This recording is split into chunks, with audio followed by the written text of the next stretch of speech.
ও মুরব্বী, ইলিয়াসি মুরব্বী, এটা ইলিয়াসি মুরব্বী। কে বুঝাবে তাকে কনকনে শীতের মধ্যে? কে কে মুনাজাত করেছেন আজকে বসে বসে? টিভির সামনে বসে বসে মুনাজাত মারতেছে, টিভির সামনে বসে। আখেরি বেদাত। মুরব্বীর বগুড়ার মানুষ কি শিখেছে? এখনো বলছে আখেরি মুনাজাত, বলতে হবে আখেরি বেদাত। এক ওয়াক্ত সালাত জামাতের সাথে পড়লে 3,35,54,432 গুণ নেকি হয়।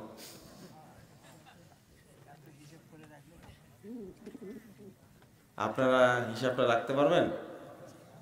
পারবেন না। 3 মাস সময় লাগবে। এই দোয়া পড়ছে, এই ফজিলত বলছে, আর চিৎকার করে সুবহানাল্লাহ বলছে। নাউজুবিল্লাহ। এক মুরব্বী বলছে, আমি একটু বাইতুল আকসা সালাত পড়তে যাব, আর এরা লাগালে দ্বন্দ্ব। বুঝেননি কথা? বাইতুল আকসা কোথায়? ফিলিস্তিনে যুদ্ধ হচ্ছে না এখন, খুব আফসোস। বলছে আমি চাইলাম বাইতুল আকসাতে বাইতুল মাকদিসে সালাত পড়বো, আর এরা লাগালো মারামারি। খুব স্বাভাবিক ভাবে নিল। আমি বললাম যে এত শখ কেন? শখ হলো, আপনি জানেন বাইতুল মাকদিসে সালাত আদায় করলে 62,50,00,000 নেকি হয়। কোটির কমে কোনো ফজিলত নেই। বুঝতে পারলেন? আচ্ছা, এই মিথ্যা ফজিলতের আশায় যদি কেউ সালাত পড়ে, লাভ হবে? কোনো দলিল নেই, বলে বেড়াচ্ছে। তাবলীগে গিয়ে কি শিখছে জানেন? আমাকে একজন বলছে, আপনারা কোনোদিন বলেছেন যে লা ইলাহা ইল্লাল্লাহু আহাদান সামাদান লাম ইয়ালিদ ওয়া লাম ইউলাদ ওয়া লাম ইয়াকুল লাহু কুফুয়ান আহাদ, এই দোয়াটা পড়লে 20 লক্ষ নেকি হয়। আপনি কোনোদিন শুনেছেন? তো মহা মুসিবত থেকে যে আমার যে মিথ্যা কথা শোনাবো কেন?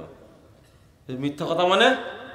হ্যাঁ, এই জন্য তো শোনাইনি, জানি কিন্তু শোনাবো না। মিথ্যা কথা এটা। বলছি এত কষ্ট করে পড়লাম, 20 লক্ষ নেকি হয়। আমি বলছি এটা ইলিয়াসি তবলিগের আলোচনা, টঙ্গীর মাঠের আলোচনা, এটা কোরআন হাদিসের আলোচনা না। শিখেছে কি?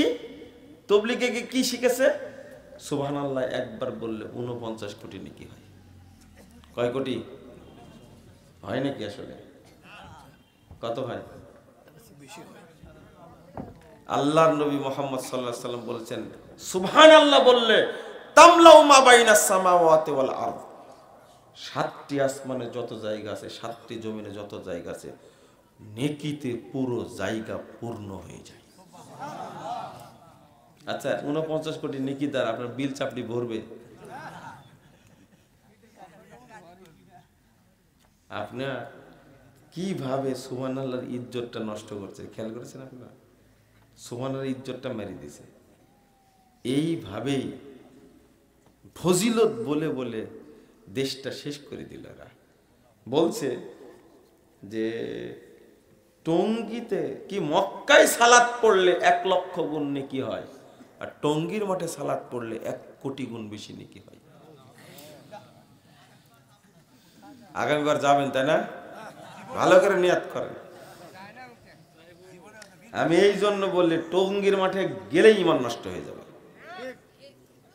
ইমান যদি কেউ নিয়াতেই থাকে যে টঙ্গীর মাঠে যাওয়ার দরকার, বুঝতে পারছেন?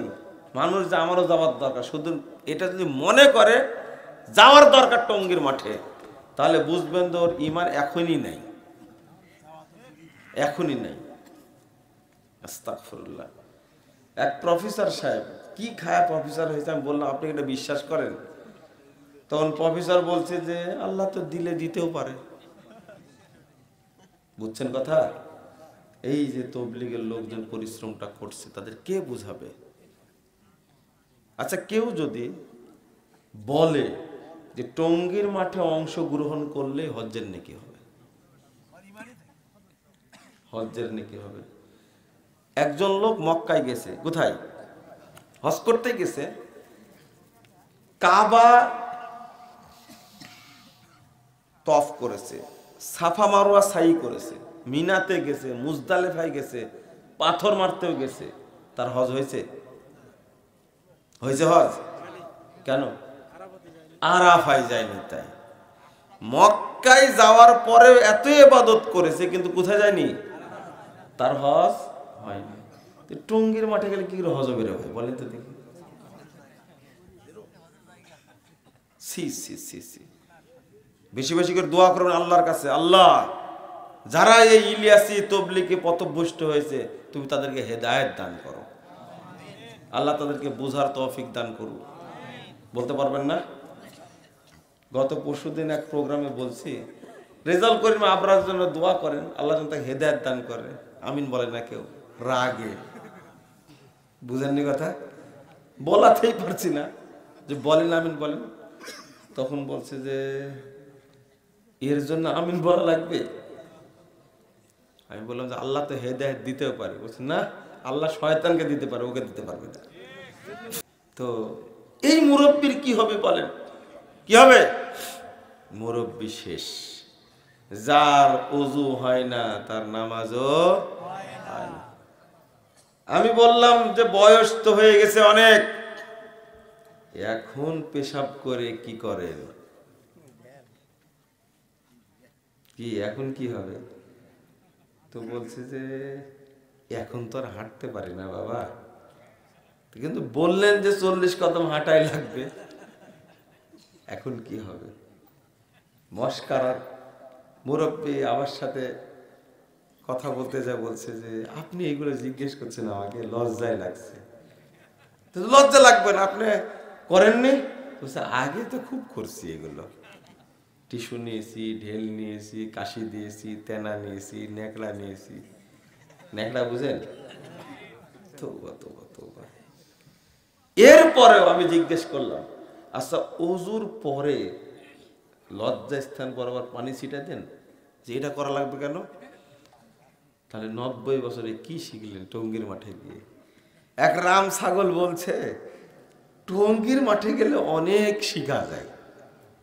বুঝেননি কথা? রাম ছাগল কি জন্য বললাম বুঝেছেন তো? বলছে টঙ্গীর মাঠে গেলে অনেক কিছু শিখা যায়। আজ পর্যন্ত জানে না ওযুর পরে লজ্জাস্থান বরাবর পানি ছিটায় দিতে হয়, এটা জানে না। এই বেটা তুমি কি শিখলে তাহলে? কথা তো রাম ছাগলের মতো বলতেছো, এটাই জানো না তুমি, খালি টিস্যুর কথা জানো। তো ওযু করার সময় যদি কেউ বলে বিসমিল্লাহির রহমানির রহিম তাহলে বেদাত হবে। আল্লাহর নবী বলেছেন বিসমিল্লাহ, বিসমিল্লাহই বলতে হবে। বুঝেছেন? বিসমিল্লাহির রহমানির রহিম প্রত্যেক সূরার আয়াত, সূরা ফাতিহার আয়াত একটা, এটাও যদি বলে তবু বিদআত হবে। আর যেটা তৈরি করেছে এটা কি হবে রে ভাই? আল্লাহর নবীকে আল্লাহ বলছেন 67 নম্বর আয়াত সূরা মায়েদা, ইয়া আইয়ুহার রাসূল বাল্লিগ মা উনজিলা ইলাইকা মির রাব্বিক। হে রাসূল শুনুন, বাল্লিগ আপনি পৌঁছিয়ে দিন, মা উনজিলা যা নাজিল করা হয়েছে, ইলাইকা আপনার প্রতি, মির রাব্বিক আপনার রবের পক্ষ থেকে সেইটা পৌঁছে দিন। বুঝেননি কথা? যেটা আল্লাহ নাজিল করেছেন সেইটা পৌঁছাতে বলছেন। এবার বলেন তো যে পানি থাকা সত্ত্বেও টিস্যু নেওয়া, এটা কি আল্লাহর নির্দেশ, নবীর নির্দেশ? না। কেন নাই? সালাত পড়ার সময় জায়নামাজে দাঁড়ায় পড়ছে, ইন্নী ওয়াজ্জাহাতু ওয়াজহিয়া লিল্লাযী ফাতারাস সামাওয়াতি ওয়াল আরদ হানিফা ওয়া মা আনা মিনাল মুশরিকিন। সারা বাংলাদেশে না সারা পৃথিবীতে তো ইলিয়াসি তবলিগের, ইসলামী তবলিগ না কিন্তু ইলিয়াসি তবলিগের লোকেরা জায়নামাজের দোয়া নামে এই দোয়াটা পড়ছে, যা কোরআনেও নাই হাদিসেও নাই। তাহলে আল্লাহ নাজিল করা হলো এটা না। শোনেন, আল্লাহ মুহাম্মদ সাল্লাল্লাহু আলাইহি সাল্লামকে বলছেন, বিশ্ববাসী শোনো, ওয়ালাউ তাকাওয়ালা আলাইনা বা'দাল আকাবিল লা আখাযনা মিনহু বিল ইয়ামিন সুম্মা লাকাতানা মিনহুল ওয়াতিন। যদি মুহাম্মদ নিজের পক্ষ থেকে কোনো কথা তৈরি করে, আমি ডান হাত দিয়ে তাকে ধরে ফেলবো এবং তাকে জবাই করে দেব, তার শ্বাসনালী কেটে দেব আমি। যদি আল্লাহর নবী একটা কথা তৈরি করে, আল্লাহ বলছেন তাকে আমি জবাই করে ছেড়ে দেব। আল্লাহর নবী একদিন দোয়া শিক্ষা দিচ্ছিলেন বারা ইবনে আযিবকে, বুঝছেন? আল্লাহ রাসূল বলছেন, বলো আমানতু বিনাবিয়িক আল্লাযী আরসালতা, আমি ঈমান আনলাম তোমার নবীর প্রতি যাকে আপনি পাঠিয়েছেন, যাকে তুমি পাঠিয়েছো। এই দোয়া শিক্ষা দিচ্ছেন। তো বারা ইবনে আযিব একটু মর্যাদা বাড়াতে গিয়ে বলছেন আমানতু বি রাসূলিক আল্লাযী আরসালতা। বলেন তো কি চেঞ্জ হয়েছে? আবার বলি, আমানতু বিনাবিয়িক আল্লাযী আরসালতা, আল্লাহ রাসূল শিক্ষা দিচ্ছেন। আর বারা ইবনে আযিব বলছেন আমানতু বি রাসূলিক আল্লাযী আরসালতা। বলেন তো কি চেঞ্জ করে ফেলেছে? নবীর জায়গায় রাসূল। নবী বড় না রাসূল বড়? প্রত্যেক রাসূল নবী, কিন্তু প্রত্যেক নবী রাসূল না। তাহলে বারা ইবনে আযিব ভালো করতে গেছিলেন না খারাপ করতে গেছিলেন? ভালো করতে গেছিলেন।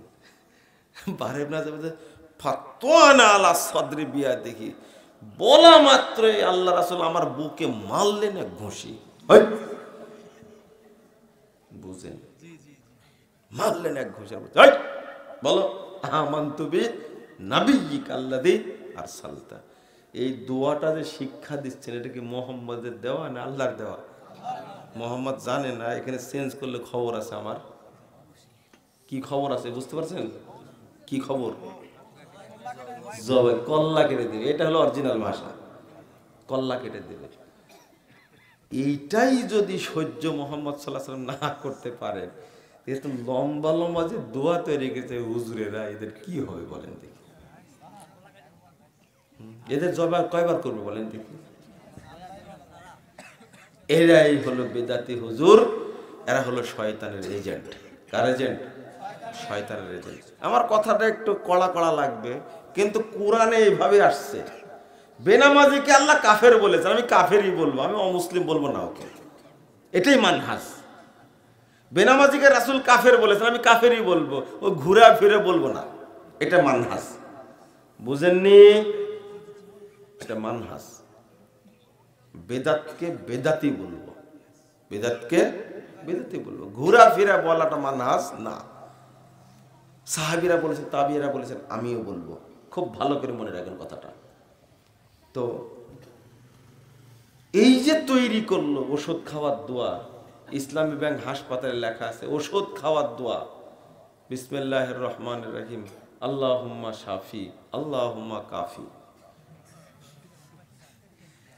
ইসলামী ব্যাংকের, ইসলামী ব্যাংক হাসপাতালের যত ডিরেক্টর আছে, তাদের সবাইকে যদি জিজ্ঞেস করা হয় এই দোয়া কোথায় পালেন, কিয়ামত পর্যন্ত দেখাতে পারবে? মন চাইছে তৈরি করে দিয়েছি। 50 বছর পরে এটাই বলবে যে এটাই ওষুধ খাওয়ার দোয়া। বুঝেননি? এত যে বলি তাও লজ্জাও নাই। লজ্জা কেন থাকবে? লেখে একবার ফেলেছে, এটার বাদ দিবে না। দোয়া তৈরি করা যাবে? ওরা বলছে যে তবলিগেরা তৈরি করেছে কিছু, দেওবন্দরা কিছু তৈরি করেছে, বেরলভীরা কিছু তৈরি করেছে, আমরাও কিছু করি। এখন এরাও কিছু করছে। হায় হায় হায়, কে বুঝাবে তাদেরকে? আস্তাগফিরুল্লাহ। যে ব্যক্তি বেনামাজি, এই ব্যক্তিকে গোসল করানো যাবে না। কারণ কাফেরকে যদি 1000 বার গোসল করেন ও পবিত্র হবে। 2 নম্বর, আপনার মা হলেও বাপ হলেও, এদিকে শুনে, এদিকে এদিকে, কোন দিক তাকাচ্ছেন? আপনার বাপ নামাজ পড়ে না, আপনার বাপকে গোসল করায়া কাফন পরায়া আপনি মসজিদের কাছে যদি নিয়ে যান আর এই কাফের জানা যদি মুসল্লিটা পড়ে, আল্লাহ আপনাকে ধরবেন যে এই কাফেরকে কেন মসজিদের সামনে নিয়ে গেলি। আপনি পেশ করতেই পারবেন না তাকে, বেনামে যদি হয়। জানাজা তো দূরের কথা, এর জন্য গোসল চলবে না, কাফন চলবে না, কবর খোঁড়া যাবে না, জানাজা অনেক পরে। ওই দূরে নিয়ে যায় মাটি দিয়ে আসতে হবে, পুঁতে দিয়ে আসতে হবে। পুঁতা বুঝেন তো? পুঁতে দিয়ে আসতে হবে ওকে। কবর খোঁড়া যাবে না ওকে। আর কবরের কোনো চিহ্ন রাখা যাবে না, কারণ যদি কাফের গোর জিয়ারত করতে যায় কেউ, বুঝেননি মনে কথাটা। এই জন্য মুসলমানদের গোরস্থানে দাফন করা যাবে না। ও এত খারাপের খারাপ, শিয়াল মরে গেলে, কুকুর মরে গেলে দাফন করেন, ওকে করা যাবে না। বুঝলেন কথা? আল্লাহ বলছেন উলাইকা কাল আনআম বাল হুম আদাল, তারা চতুষ্পদ জন্তুর নাই, বরং তার চেয়েও খারাপ। তার চেয়েও কি খারাপ? আমি শুধু খারাপ বলিনি, আল্লাহ বলেছেন গরু, ছাগল, বানর, শুকুর, কুকুর, যত নিকৃষ্ট প্রাণী আছে তার মধ্যে এই নিকৃষ্ট। তো ওকে নিয়ে আমাদের চিন্তা করার দরকার নাই। আল্লাহ বলেছেন ফাখালাফা মিন বাদিহিম খালফুন আদাউস সালাত ওয়াত্তাবাউশ শাহওয়াত ফাসাউফা ইয়ালকাউনা গায়্যা। 59 নম্বর আয়াত সূরা মারইয়াম। এরা হলো মরীচিকা অপদার্থ, এরা হলো মরীচিকা অপদার্থ। যারা সালাত নষ্ট করে, পবিত্র অনুসরণ করে, তারা খুব তাড়াতাড়ি জাহান্নামের তলদেশে নিক্ষিপ্ত হবে। বলুন নাউজুবিল্লাহ, আস্তাগফিরুল্লাহ, আস্তাগফিরুল্লাহ, আস্তাগফিরুল্লাহ, লা হাওলা ওয়ালা কুওয়াতা ইল্লা বিল্লাহ। কঠিন একটা অবস্থা, জটিল একটা পরিবেশ। গাইয়াটা কি? আল্লাহ বলতেন ফাওয়াইলুল লিল মুসাল্লিন, মুসল্লিদের জন্য ওয়াইল, মুসল্লিদের জন্য স্পেশাল জাহান্নাম। ওয়াইলটা হলো, গাইয়াটা হলো ওয়াদিন ফি জাহান্নাম, জাহান্নামের একটা উপত্যকা, জাহান্নামের একটা অঞ্চল, দ্বীপ। বাইদুল কর, জেলের মধ্যে জেল, তার নাম সেল। কি? জাহান্নামের মধ্যে স্পেশাল জাহান্নাম তৈরি করা আছে, একটা অঞ্চল বাইদুল কর, যেটা স্বাভাবিক জাহান্নামের চেয়ে অনেক গভীর হবে। খবিসুত্তম, যার খাদ্য হবে পচা দুর্গন্ধযুক্ত। ইমাম ইয়াজ রাহিমাহুল্লাহ তিনি বলছেন ওয়াদিন ফি জাহান্নাম মিন দামিন ওয়া কাইহিন। এই গাইয়াটা হলো, ওয়াইলটা হলো জাহান্নামের একটা দ্বীপ, একটা অঞ্চল, যেটা তৈরি করা হয়েছে দুইটা পদার্থ দ্বারা। তৈরি করা হয়েছে পচা পুঁজ আর পচা রক্ত দিয়ে। আস্তাগফিরুল্লাহ, এটা তৈরি করা হয়েছে এটা দ্বারা। বুঝেননি মনে কথা? এই জাহান্নামে রাখবে আল্লাহ কাদেরকে? যারা মুনাফিক মুসল্লি তাদেরকে। মুনাফিক মুসল্লি কারা? বেটা তুমি তাবলীগ করতে গেছো, তাই না? একামতের দিন করতে গেছো, আগে সালাত ঠিক করেন। আল্লাহর নবী মুহাম্মদ সাল্লাল্লাহু আলাইহি ওয়াসাল্লাম বলেছেন আউয়ালু মা ইউসালুল আবদু ওয়া ইউহাসাবু বিহি, কিয়ামতের মাঠে বান্দাকে প্রথম জিজ্ঞেস করা হবে, প্রথম তার হিসাব নেওয়া হবে সালাতের। ফাইন কবিলাত কবিলা সাইরু আমালি, সালাত যদি কবুল হয়ে যায় তাহলে সব আমল তার আল্লাহ কবুল করবেন। ওয়াইন রুদ্দাত রুদ্দা সাইরু আমালি, কিয়ামতের মাঠে যদি সালাত বাতিল হয়ে যায়, এই হাদিস বেনামাজির জন্য না মুসল্লির জন্য? এই হাদিস আমরা পেশ করি বেনামাজির জন্য। যে না নামাজি নামাজ পড়েছে, নামাজ নিয়ে কিয়ামতের মাঠে গেছে, আল্লাহ যদি নামাজ বাতিল ঘোষণা করে দেয়, রুদ্দা সাইরু আমালিহি, তোমার কাঁথা সেলাই করা বাতিল হয়ে যাবে, তোমার তাবলীগি বাতিল হয়ে যাবে, যত কাজ আছে সব বাতিল হয়ে যাবে। সালাত ঠিক হলে আল্লাহ অন্য অন্য সব আমল অটো কবুল করবেন, অটো কবুল করবেন, অটো কবুল হয়ে যাবে। আপনারা কি বুঝলেন কথা? আল্লাহ অটো কবুল করবেন। মনে করেন হজ করেছেন, হজে ভুল ছিল, সালাত কবুল হলে আল্লাহ হজ কবুল করবেন। সিয়াম পালন করেছেন, সিয়ামে ভুল ছিল, সালাত কবুল হলে অটো আল্লাহ সিয়ামকে কবুল করবেন। মনে হয় বুঝেননি আপনি এখন পর্যন্ত। জাকাত কবুল হয়নি, জাকাতে সমস্যা ছিল, সালাত যদি কবুল হয় আল্লাহ জাকাতকে অটো কবুল করবেন। আগে সালাত, আগে সালাত শুদ্ধ করেন, তারপরে বাড়ি থেকে বের হন। শরম নাই, লজ্জা নাই, হায় নাই। আল্লাহ নবী এত করে বললেন, নবী বললেন, সাহাবী বললেন। সাহাবী আনাস ইবনে মালিক রাদিয়াল্লাহু আনহু 10 বছরের খাদেম, তিনি বলছেন, শুনেন, তিনি বলছেন 529 নম্বর হাদিস সহিহ বুখারী, 530 নম্বর হাদিস, খুলে দিন দুইটা হাদিস।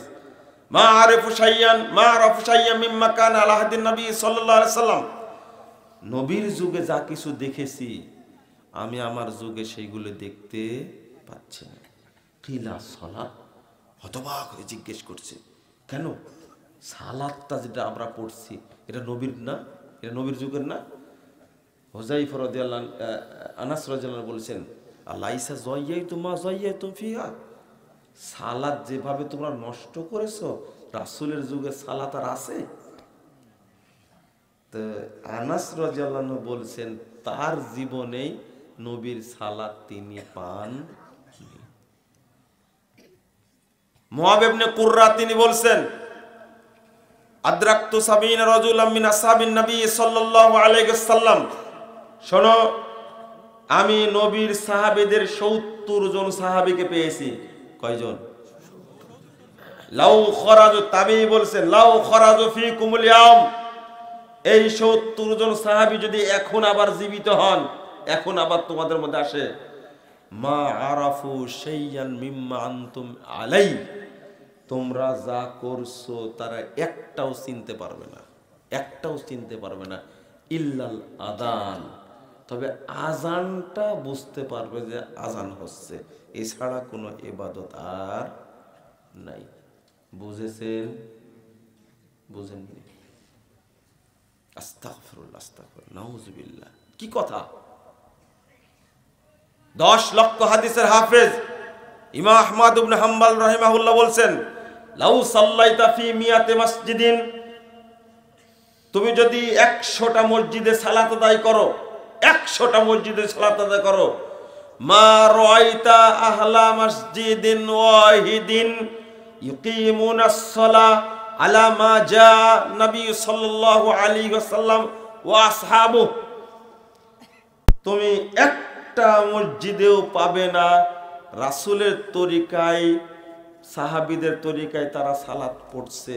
কোন মসজিদে রাসূলের সালাত পাবে না, সাহাবীদের সালাত পাবে না। 241 হিজরির আগের কথা এটা। আজকে কি রাসূলের সালাত খুঁজে পাওয়া যাবে?